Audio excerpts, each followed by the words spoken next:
যেহেতু 1432 বসন্তের, এই জন্য আমরা 32 রকমের পিঠার আয়োজন করেছি। বসন্তের এই ফাল্গুনে সৌন্দর্যময় ফুটে উঠেছে।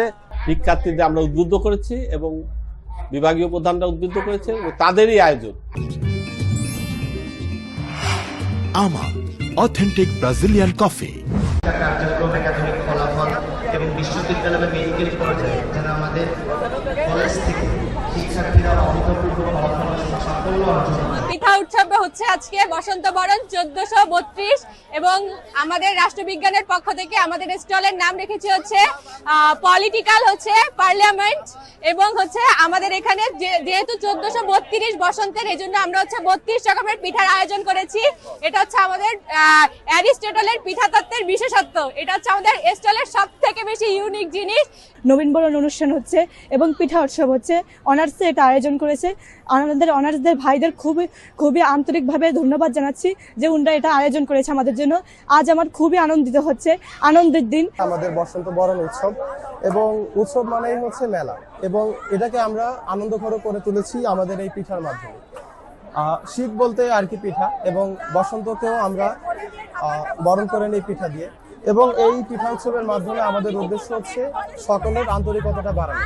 এই মনোরম পরিবেশে আমরা উপভোগ করছি পিঠা উৎসব ও নবীনবরণ। বসন্তের এই ফাল্গুনে সৌন্দর্যময় ফুটে উঠেছে। তাই আমরা সবাই এই উৎসবটি তালে তালে সবাই মিলে উপভোগ করতেছি।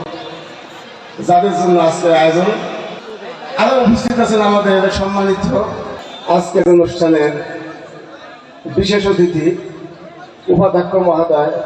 বাঙালির ঐতিহ্য হচ্ছে পিঠা। পৌষ পিঠা, পৌষ পার্বণে আমাদের মা বাবারা এই পিঠা তৈরি করে জামাই ভোজন থেকে শুরু করে, মানে শ্বশুর বাড়ির কৃতিত্ব থেকে শুরু করে বৌমারা শ্বশুর বাড়ির কৃতিত্ব জামাই সবকিছুই করতেন। তো সে অনুযায়ী গোপালগঞ্জ একটা ঐতিহ্যবাহী জেলা, আর এই জেলার সর্বশ্রেষ্ঠ বিদ্যাপীঠ হচ্ছে সাবেক বঙ্গবন্ধু কলেজ, বর্তমান গোপালগঞ্জ সরকারি কলেজ।